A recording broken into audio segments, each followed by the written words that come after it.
사도행전 9장 1절로 16절의 말씀 한 절씩 교독하시고 마지막 절은 합독하시겠습니다. 사울이 주의 제자들에게 대하여 여전히 위협과 살기가 등등하여 대제사장에게 가서 다메섹 여러 회당에 가져갈 공문을 청하니 이는 만일 그 돌을 따는 사람을 만나면 남녀를 막론하고 결박하여 예루살렘으로 잡아오려 함이라. 사울이 길을 가다가 다메섹에 가까이 이르더니 호련히 하늘로부터 빛이 그를 둘러 비추는지라. 땅에 엎드려져 들음에 소리가 있어 이르시되 사울아 사울아 내가 어찌하여 나를 박해하느냐 하시거늘 대답하되 주여 누구시니까 이르시되 나는 내가 박해하는 예수라. 너는 일어나 시내로 들어가라. 내가 행할 것을 내게 이를 자가 있느니라 하시니 같이 가던 사람들은 소리만 듣고 아무도 보지 못하여 말을 못하고 서 있더라. 사울이 땅에서 일어나 눈은 떴으나 아무것도 보지 못하고 사람의 손에 끌려 사흘 동안 보지 못하고 먹지도 마시지도 아니하니라.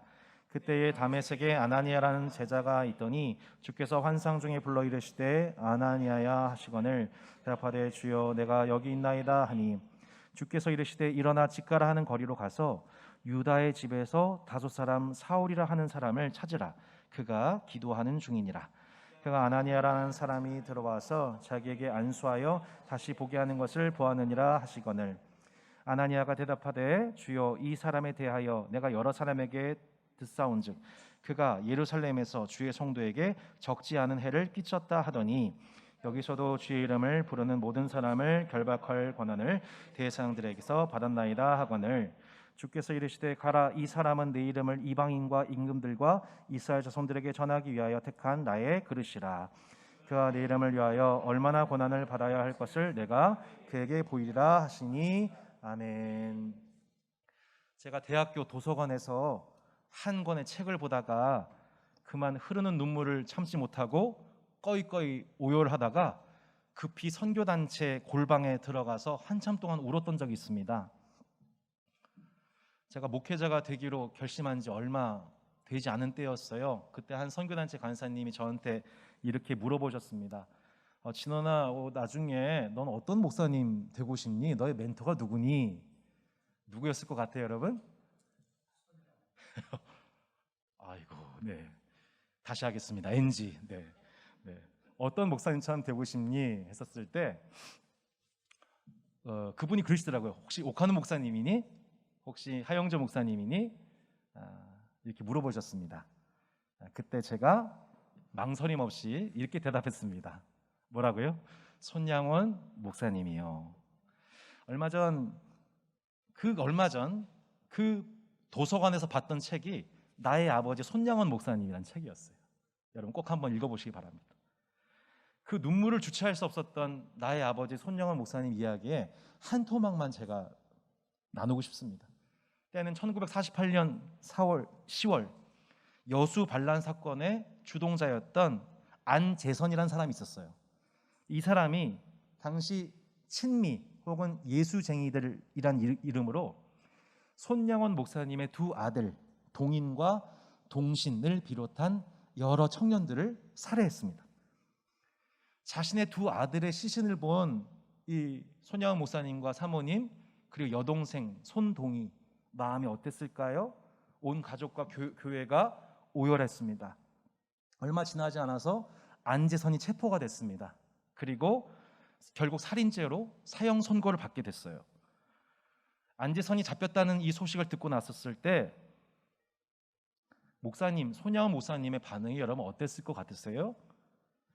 목사님이 그것을 기뻐하기는커녕 갑자기 그를 위해서 일종의 구명 활동을 벌이고 결국 사형 집행을 멈춰달라고 탄원하게 됩니다. 그리고 그 이유인즉슨 내가 내 2 아들을 죽인 이 안재선을 내가 입양해서 내가 양 아들 삼아 평생을 훈육하겠으니 제발 용서해 달라는 간청이었습니다. 결국에는 이 손 목사님의 감명을 받은 이들이 양재선을 풀어주게 됩니다. 결국 목사님과 같은 호적에 오르게 되고 졸지에 2 오빠를 잃어버린 막내딸 손동희는 졸지에 자신의 친오빠를 2명을 죽인 안재선을 오빠로 삼게 됩니다. 여러분, 이 동생의 마음이 어땠을까요?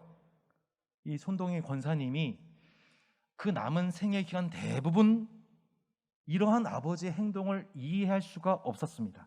아니, 도대체 어떻게 자신의 사랑하는 2 아들을 죽이고 내 오빠 2명을 죽인 저 원수를 극형에 처해도 모자랄 판에 그를 용서할 뿐 아니라 그를 아들 삼고 같은 호적에 올린다? 같은 밥상에서 식사를 같이 한다? 있을 수가 없는 일이죠. 살기등등한 공산당원 안재선처럼 초대교회 그리스도인들을 핍박하고 살해하고 옥에 가둔 주동자, 오늘 등장합니다. 사울입니다. 사도행전 8장 3절에 우리는 그 기록을 기억하고 있습니다. 사울이 교회를 잔멸할세, 각 집에 들어가 남녀를 끌어다가 옥에 넘기니라. 스데반이 순교하고 예루살렘 교회는 쑥대밭이 되고 여러 곳에 뿔뿔이 흩어졌어요. 사울의 이제 관심은 무엇이었냐면 이제 이 흩어진 사람들을 발본색원하는 겁니다. 완전 토끼몰이 하고 있죠.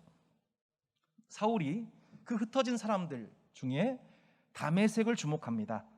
다마스커스로 유명한 이 도시 어디쯤에 있는지 여러분 지도를 한번 보시죠. 주보 뒷면에 나와 있습니다. 예루살렘에서 북동쪽으로 약 240km 떨어진 곳입니다. 전주 비빔밥 유명한 전주 정도 해당되는 거리네요.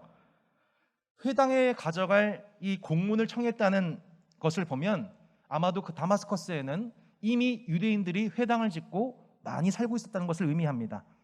그런데 그 다마스커스에 그 도를 따르는 사람들, 즉 그리스도인들이 있었습니다. 여러분, 도대체 언제 이 다메섹에 그리스도인들이 온 것일까요? 여러 가지 가능성이 있습니다만 아마도 사도행전 2장 오순절 성령 강림 때 절기를 지켰다가 성령을 체험하고 돌아간 사람들이 개척했을 가능성이 있습니다. 혹은 사울에 의해서 예루살렘 핍박이 일어났을 때 흩어진 자들 중에 다메섹으로 숨어 들어간 사람들이 있었겠죠. 놀랍게도 사울의 예리한 눈은 상업의 발달상 많은 사람들이 모여있는 다메섹에 숨어있는 그리스도인들에 의해 사방으로 복음이 전파될 가능성을 주목하고 다메섹으로 가자, 240km 예루살렘에서 떨어진 그곳을 주목합니다. 그런데 그 도중이었습니다. 갑자기 사울에게, 다메섹에 거의 다다른 사울과 그 일행에게 갑자기 신비한 현상이 눈앞에 펼쳐집니다. 하늘로부터 빛이 그를 둘러 비칩니다. 그 빛을 보고 땅에 엎드린 사울에게 소리가 들립니다. 사울아, 사울아, 내가 어찌하여 나를 박해하느냐? 주여, 누구십니까? 나는 내가 박해하는 예수다. 여러분, 사울이 언제 예수님을 박해했습니까? 산헤드린 공의회가 예수님을 신문 처형하는 현장에 사울이 있었다는 기록은 없습니다. 그가 핍박했던 것은 예수를 따르는 자들이었습니다. 스데반과 초대교회 성도들이었습니다. 훗날 사울은 깨닫게 됩니다. 신약교회가 예수님의 몸이라는 것을, 예수님은 몸된 교회의 머리라는 것을. 그런데 예수님의 몸인 교회를 핍박했으니 결국 사울이 핍박한 것은 그 몸의 머리이신 예수님이었던 것입니다. 여러분, 이러한 교회에 대한 박해는 절대 2000년 전 사건에만 해당되는 것이 아닙니다. 한국 오픈도어 선교회의 조사에 따르면 기독교 신앙을 가졌다는 이유로 기독교인이 사망한 사건, 곧 순교한 사건이 2021년 현재 전 세계 5,000건이 발생했습니다. 2020년이 3,000건이었습니다. 불과 한 해 만에 급증하여서 60%가 급증했습니다. 지난 1년 동안 4,500개의 교회 건물이 공격당하고 4,000명의 기독인들이 체포당하거나 투옥되었습니다. 전 세계에 박해받는 그리스도인들의 수가 곧 사회 내에서 교회를 다닌다는 이유로 차별을 당하거나 혹은 코로나 구제 대상에서 제외된다거나, 교회 다녀요? 그럼 제외. 후순위 너 안 돼 라면서 구제 대상에서 제외되는 수가 2020년 2억 7천만 명에서 지금 3억 4천만 명으로 급증을 했습니다. 우리가 지금 알든 모르든 느끼고 있든 느끼지 못하던 주님의 몸된 우주적 교회는 이렇게 고난을 당하고 있습니다. 북한과 아프리카 등에서 순교를 당하고 있는 수많은 성도들, 미얀마 등에서 정치적인 박해를 받고 있는 시민들, 코로나 가운데 사회적인 차별과 배제를 받고 있는 성도들이 이렇게 많습니다. 코로나로 인한 계층적인 질서와 불의의 구조는 더 심화되고 있습니다. 지금도 사울에 의하여 사울과 같은 종교적인 근본주의자들이나 탐욕적인 기업가들이나 폭력적인 독재자들에 의해서 불의와 압제를 당하고 있는 수많은 자녀들이 세계 곳곳에 우리의 형제 자매들이 그렇게 고난을 당하고 있는 것입니다. 도대체 하나님은 어디에 계신 것입니까? 하나님은 그들이 고통당할 때 지금 무엇하고 계신 것입니까? 여러분, 오늘 말씀은, 성경은 이러한 우리의 지식과 이해를 넘어서 하나님이 지금도 살아서 일하고 계시다는 것을 말씀하고 있습니다. 여러분, 스데반이 피 흘려 죽는 그 순간에 주님이 어떻게 하셨나요? 그 영광을 그에게 나타내셨습니다. 보좌 우편에 서셔서 그 영광이 살아계심을 증거하셨습니다. 보금자리를 잃고 흩어진 디아스포라들을 통해서 하나님은 그 흩어진 자들을 통하여서 복음이 전파되게 하셨습니다. 심지어 비방자요, 박해자요, 폭행자인 사울 앞에 예수님이 다시 빛으로 자신의 영광을 나타내셨습니다. 순교자 스데반 앞에 나타나셨던 그 예수님이 그때 나타나신 것이 아니라 순교의 피를 흘린 그 이후 다시 박해 현장 가운데에서 스데반에게 나타나셨던 그 영광으로 동일하게 박해자 사울에게 그 영광을 나타내신 순간이었던 것입니다. 그런데 그 영광을 나타내실 때 처음 스데반에 나타나실 때는 스데반을 맞이하시기 위하여, 자신을 위해서 순교하는 스데반을 격려하시기 위하여 나타나셨지만, 이번 스데반을 죽인 사울에게 나타내실 때 우리는 그렇지, 교회를 박해한 그에게 복수하시고 심판하시게 나타나셨겠지라고 생각하지만, 오히려 주님은 그 영광을 나타내시되 그의 죄를 깨닫게 하시기 위하여 나타나셨습니다. 회개케 하시기 위하여 나타나셨습니다. 그를 용서하시고 자신의 자녀 삼으시기 위하여 그 이름을 불러 주셨습니다. 사울아, 사울아. 구약에서 그 이름을 두 번 부를 때는 마치 아브라함아, 아브라함아, 당신의 동역자 친구를 부르실 때처럼 우리 주님은 사울아, 사울아, 어찌하여 나를 핍박하느냐, 친구의 이름을 부르듯 그를 동역자로 환대하신 것입니다. 그때 하나님의 부르심과 소명이 사울에게 임합니다. 6절 말씀만 보겠습니다. 너는 일어나 시내로 들어가라. 내가 행할 것을 내게 이를 자가 있느니라. 내가 행할 것을 내게 이를 자, 여러분 누굴까요? 우리가 조금만 더 뒤로 가면 다메섹의 아나니아라는 사람이 나오게 됩니다. 아나니아의 별명이 있어요. 사도행전에 숨은 영웅. 사울에게 환상을 통해 자신의 영광을 나타내신 주님이 아나니아에게 또 다른 환상을 보여주십니다. 그게 10절로 12절의 말씀이에요. 10절로 12절의 말씀 같이 한번 읽어볼까요?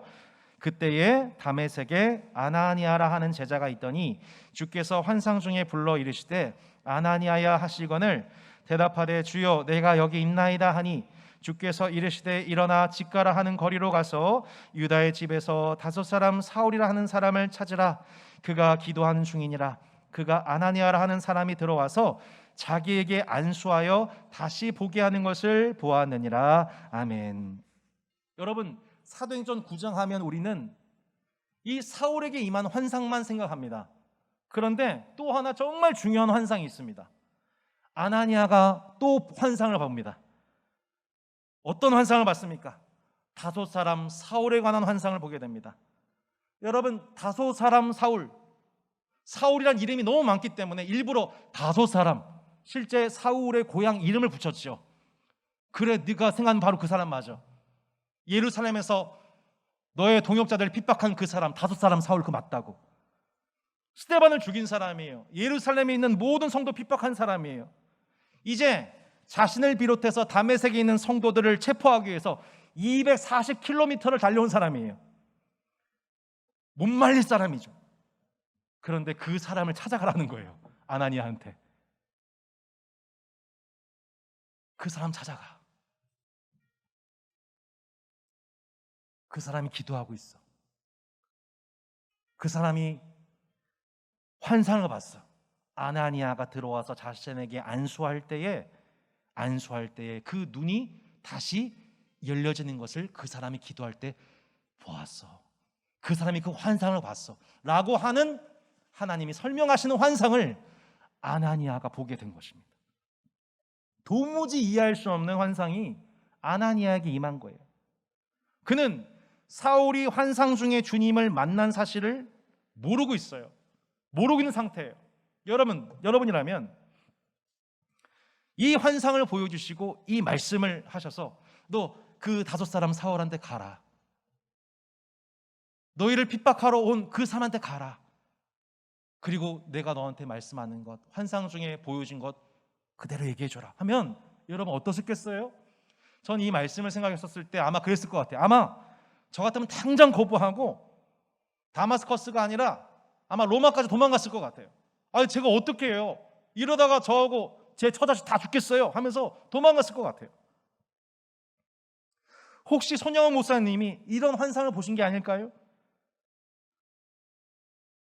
가서 이 안재선이라는 사람을 받아줘라. 하나님 혹시 이런 환상을 보여주신 것일까요?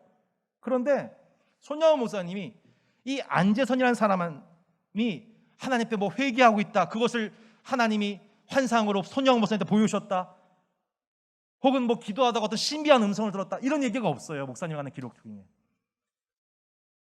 결국은 뭐였냐면 예수님이 하셨던 말씀 때문이었습니다. 이 말씀이에요. 나는 너에게 이르노니 너의 원수를 사랑하며 너희를 박해한 자를 위하여 기도하라. 이같이 한즉 하늘에 계신 너의 아버지의 아들이 되리니 이는 하나님이 그 해를 악인과 선인에게 비추시며 의로운 자와 불의한 자에게 내려주심이라.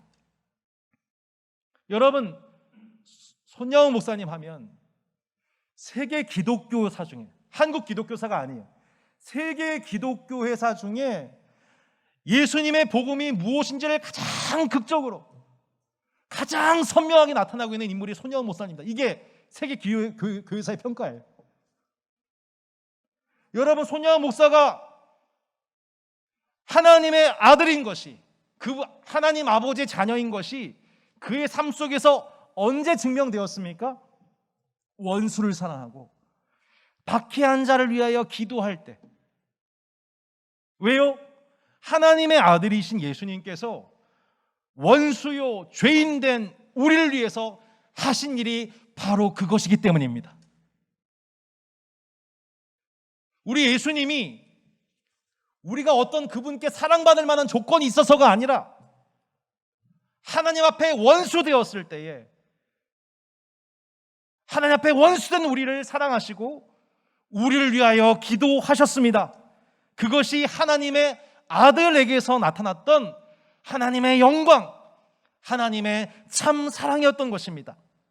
마찬가지로 내가 정말 하나님 아버지의 자녀인가?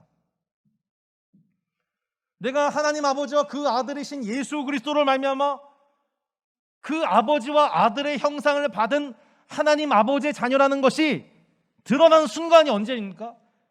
교회에서 세례받을 때인가요? 예배 드릴 때인가요? 기도할 때인가요? 성도 간에 서로 사랑할 때인가요? 맞죠.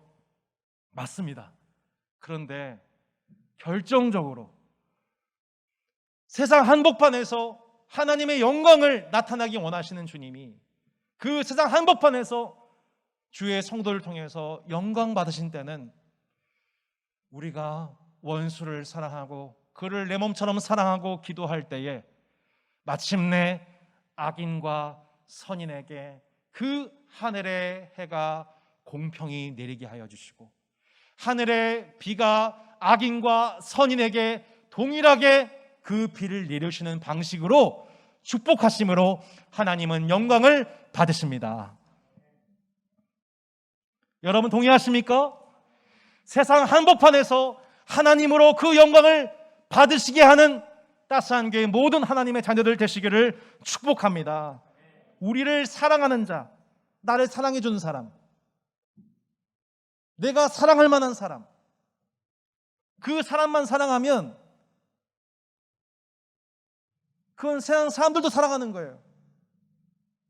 세상 사람들 누구나 자기를 사랑해 주는 사람, 내가 사랑할 만한 자녀나 동역자 사랑하는 거 어렵지 않아요. 근데 그건 세상 사람들만 하는 거예요. 원수된 우리를 사랑하신 예수님, 원수를 위해서 기도하게 하시는 성령님을 모시게 된 성도는 원수를 바라볼 때 비난하고 박해하고 욕하는 방식이 아니라 그 원수조차 사랑의 대상으로 인식합니다. 누가요? 예수의 영을 받은 성도들.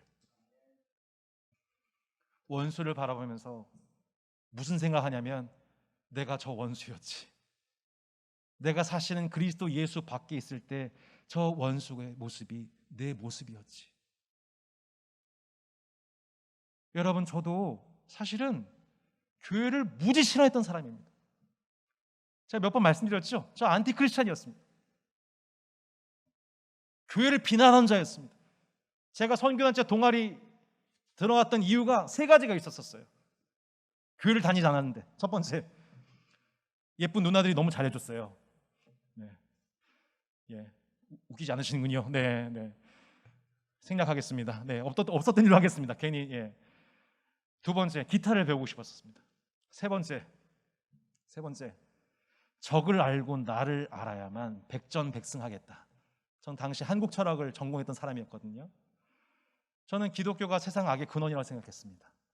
적을 알면 내가 탁월한 철학자가 될 수 있겠다는 생각이 있었습니다. 그래서 성경을 보기 시작했습니다. 성경 연구를 하는 선배들 앞에서 성경을 조목조목 따졌었습니다. 선배님, 하나님 살아계시면 직접 증명해 보세요. 선배님, 이거 보면은 너무 여성차별적인 거 아니에요? 이런 식으로 성경 조목조목 따지면서 성경을 파헤쳤었습니다.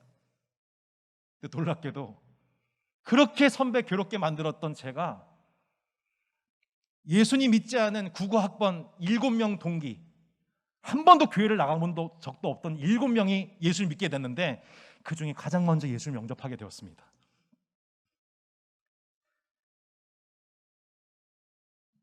이 원수된 우리를 사랑하신 주님, 원수를 바라보면서 그 사람을 사랑의 대상으로 인식할 수 있는 사람은 내가 하나님 앞에 바로 그 원수였다, 내가 하나님을 알지 못할 때 내가 비방져요, 박해져요, 하나님 앞에 원수였다는 것을 기억하는 그 사람은 지금 우리를, 교회를 비판하고 비방하는 그 사람을 봤었을 때 똑같이 비방하고 욕하는 것이 아니라 그 사람이 우리의 사랑의 대상이며 기도로 섬길 대상임을 믿을 수 있게 되는 것이죠.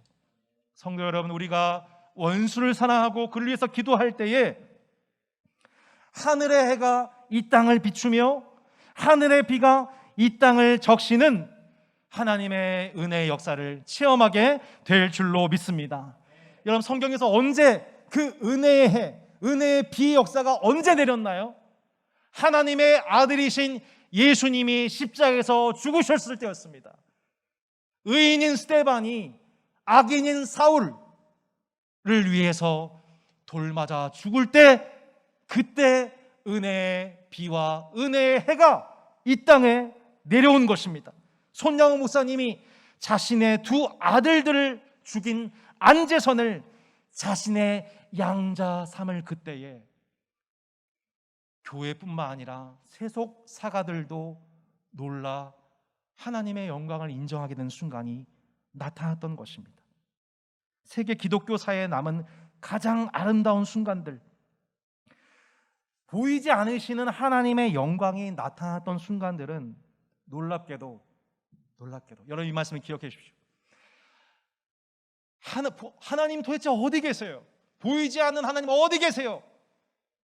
라고 의인들이 탄식하며 기도했던 그 순간, 엘리 엘리 라바 사박다니, 나의 하나님 어찌하여 나를 버리셨습니까?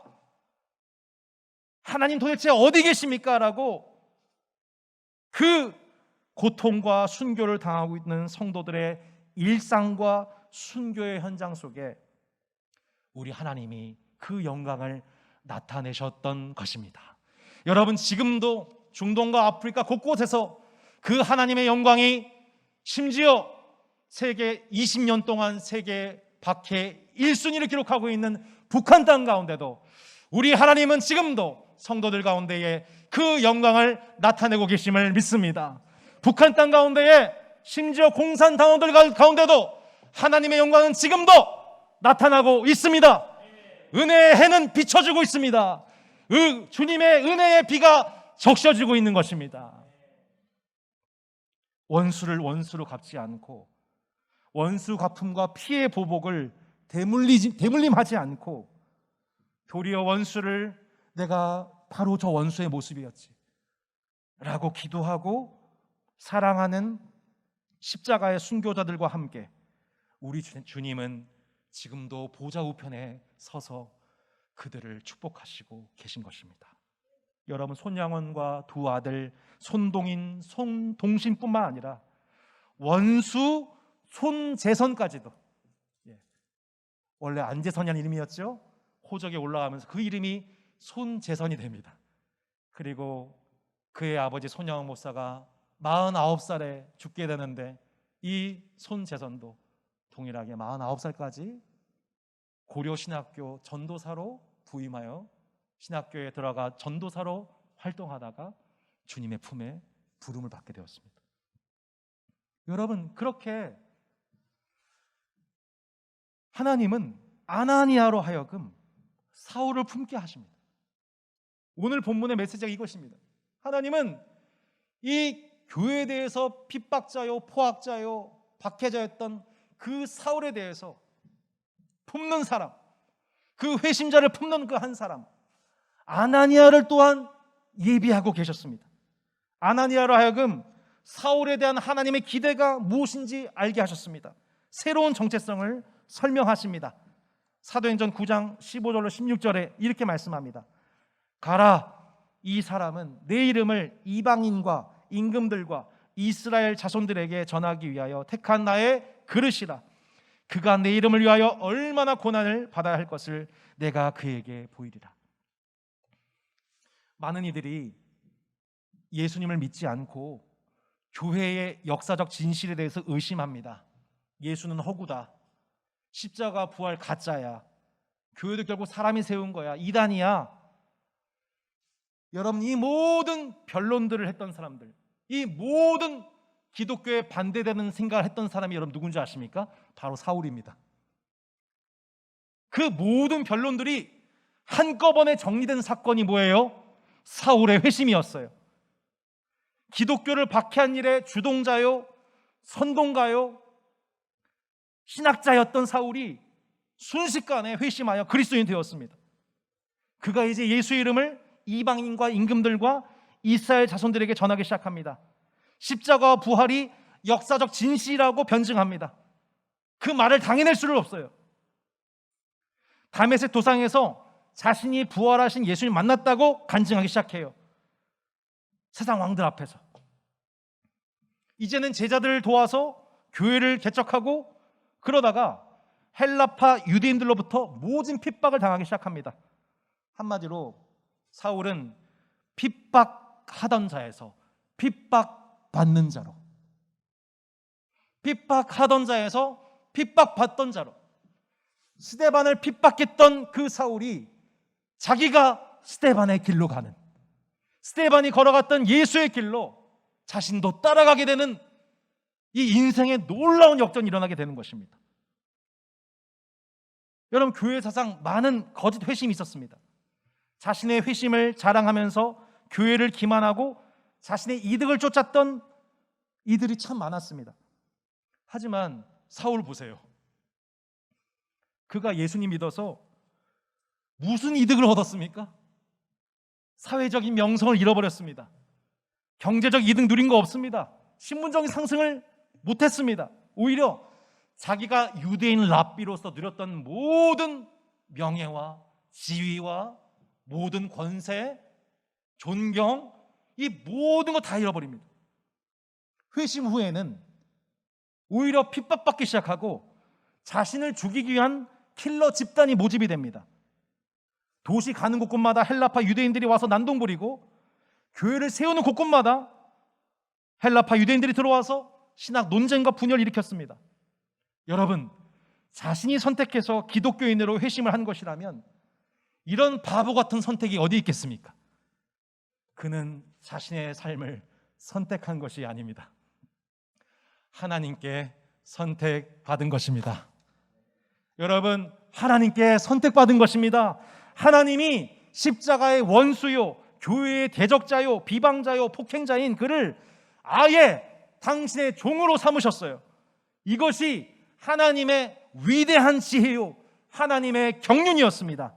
예수님과 교회의 진실성에 대해서 모함하고 비방하던 모든 말과 논리들이 완전히 무색해지게 된 사건, 뭐예요? 사울의 회심. 기독교를 가장 극렬하게 반대했던 그 핵심 브레인이 회개해서 이 모든 거 진짜야 라고 말하는 그 순간, 역사상 모든 교회에 반대했던 모든 논리들도 그 앞에서 잠잠게 되는 것이죠. 여러분, 그와 같이 이 시대와 세대 속에서 하나님의 다 이해할 수 없는 계획과 경륜 가운데 하나님의 자녀로, 아버지의 아들, 딸로 선택받은 사람들이 있습니다. 그게 여러분 누구입니까? 여기 지금 모여있는 저와 여러분들이에요. 여러분, 저와 여러분이 그렇게 하나님께 선택받은 아버지의 아들, 딸들이십니다. 우리 중 한 사람도 스스로의 선택과 의지로 이곳에 모인 자가 없습니다. 얼마 전 유아 세례를 받은 갓난 아기에서부터 비교적 늦게 교회를 출석하신 분들의 일까지 우리는 원래 본래 하나님을 모르던 이방인이요, 할례받지 못한 자들이요, 스스로 하나님 앞에 원수되었던 죄악을 감당했던 죄인들이요. 그런데 이런 원수된 우리를 위해서 기도하시고 사랑하시고 구원하신 하나님의 아들의 피값으로 말미암아 우리가 하나님의 사랑받는 하나님의 자녀로 선택받은 줄로 믿습니다. 성도 여러분, 우리를 그렇게 선택하시고 구원하시고 이 땅에 남겨주신 이유가 무엇입니까? 우리 인생 배부르고 잘 먹고 잘 살고 장수하고 남들 누리지 못하는 것 부러움을 안고 살아가고 이제 자녀들 또 똑같이 번영하는 것 보기 위해서 우리 짧은 인생을 그렇게 그 일에 헌신하는 것인가요? 그것은 전에 우리가 그러했듯이 하나님을 알지 못하여 죄를 범하며 살아가고 교회를 비방하고 있는 자들을 향해 도리어 그들을 위해서 기도하고 도리어 그들을 사랑하고 그들을 향한 하나님의 놀라운 위대한 경륜이 있음을 믿음으로 바라보는 아나니아 같은 그 한 사람, 믿겨지지 않는데 그 사울이 하나님의 선택한 사람이며 이 시대 가운데의 이방인들과 또한 임금들과 많은 자들 향해서 하나님이 선택하신 사람임을 지시받고 그 새로운 정체성을 사울에게 설명해 줄 수 있는 사람, 그 교회로서 저와 여러분을 이 자리에 불러 모으신 줄로 믿습니다. 목회자로서 제 간절한 소망이 있습니다. 그것은 신앙 선배님들께서, 목사님들께서 이루신 교회 부흥과 성장 그리고 제자도 이거 너무너무 중요하죠. 근데 정말 제 자신이 본질적으로 이것은 제가 목회자의 옷을 벗는다 하더라도 하나님 앞에서 구원받은 신자로서 내가 절대로 놓쳐서는 안 되는 칭찬, 그거 하나가 있습니다. 그게 뭐냐면, 누군가 하나님 알지 못하는 사람이 저를 보고서 너 하나님 자녀구나, 야 나는 하나님 알지 못하는데 난 교회 안 다니지만 너 하나님 자녀구나. 여러분, 제 아들 딸이 당연히 제 아들 딸이죠. 집 안에서 당연히 제 아들 딸입니다. 하지만 밖에서 야 너 손진호 목사 아들 딸이구나, 야 목사님 자녀답다 라고 받는 것과는 다른 얘기입니다. 우리 하나님 자녀죠. 이곳에서 하나님 자녀됨을 찬송하고 기뻐하고 감사하죠. 그런데 여러분, 세상 한복판 가운데서 여러분 보고서 야 너 교회 다닌다며, 너 세례받아서 하나님 자녀 됐다며, 야 근데 내가 보니 너 진짜 하나님 자녀 맞구나 라고 인정받는 것은 다른 문제입니다. 그 모습은 우리가 기도하고 찬송하고 예배드리는 모습에서 증거되지가 않습니다. 여러분, 세상 사람들이 어떻게 보이지 않는 그 하나님을, 우리가 백날 믿으라고 선포하는 그 예수님을 어떻게 그들이 믿고 듣게 알겠습니까? 사랑할 만한 자격 없는 사람을 사랑하고 용서받지 못할 사람을 용서하는 너 모습을 보니 야, 너 진짜 하나님 자녀 맞구나. 우리 자녀가 밖에서 그 칭찬을 받으면 부모에게 그만한 기쁨이 없는 것입니다. 마찬가지죠. 우리가 세상 사람들로부터 야, 너 진짜 하나님 자녀구나 라고 인정받을 때 하나님 아버지께서는 여러분 통해서 가장 큰 영광을 받으실 것입니다. 원수 되었던 저와 여러분을 향한 예수님의 십자가 사랑을 여러분 체험하셨나요? 그렇다면 이제는 그 십자가 사랑으로 형제를, 심지어 원수를 용서하고 사랑해야 합니다. 하나님을 모르고 행동하는 사람들의 여러 말과 교회에 대한 비방들에 대해서 여러분 너무 많이 분노하지 마십시오. 도리어 축복하고 기도하시기 바랍니다. 여러분, 나중된 자로서 먼저 될 수 있음을 믿음으로 고백하고 선포하시기를 바랍니다. 우리 자신을 도리어 돌아보고 회개할 수 있기를 바랍니다. 멀리 있는 사람 사랑하고 용서하는 것이 아니라, 여러분 실상 내가 사랑하고 용서할 사람이 멀리 있나요? 내 바로 옆에 있죠. 저도 그렇더라고요. 제일 멀리 있지 않더라고요. 멀리 아프리카에 있는 성도를 위해서 기도하고 사랑하고 구제하는 것은 쉬워요. 하지만 내 일상을 함께하고 있는 그 사람에 대해서, 내 가족에 대해서, 동역자에 대해서 그 용서하고 사랑하고 기도하는 것, 여러분 쉽지 않습니다. 그러나 여러분, 우리가 한 주의 삶 속에서 하나님, 사울이 아니라 내 옆에 있는 내 사랑하는 남편, 아내, 내 동역자, 여러 가지 갖고 있는 연약함과 실수에도 불구하고 내가 그를 도리어 축복하겠습니다, 용서하겠습니다, 기도하겠습니다, 사랑하겠습니다 라고 여러분 하나님 앞에 기도할 때에, 여러분 마침내 여러분 삶 가운데에 은혜의 해가, 은혜의 비가 여러분 서 계신 그 땅을 비추고 적셔 주신 은혜를 체험하게 될 줄로 믿습니다. 여러분, 저와 여러분은 하나님 아버지와 예수 그리스도의 형상을 받은, 축복받은 하나님의 자녀들입니다.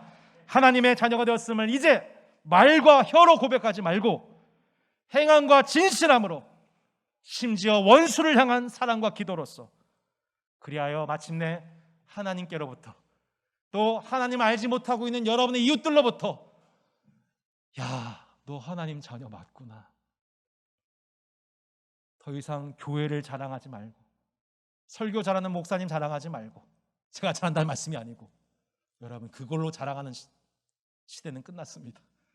여러분이 교회가 되셔서, 여러분이 하나님의 자녀로서 세상 한복판 가운데서 너 하나님의 자녀 맞구나, 여러분 하나님이 영광 받으시는 축복된 자녀들 되시기를 주의 이름으로 축원합니다.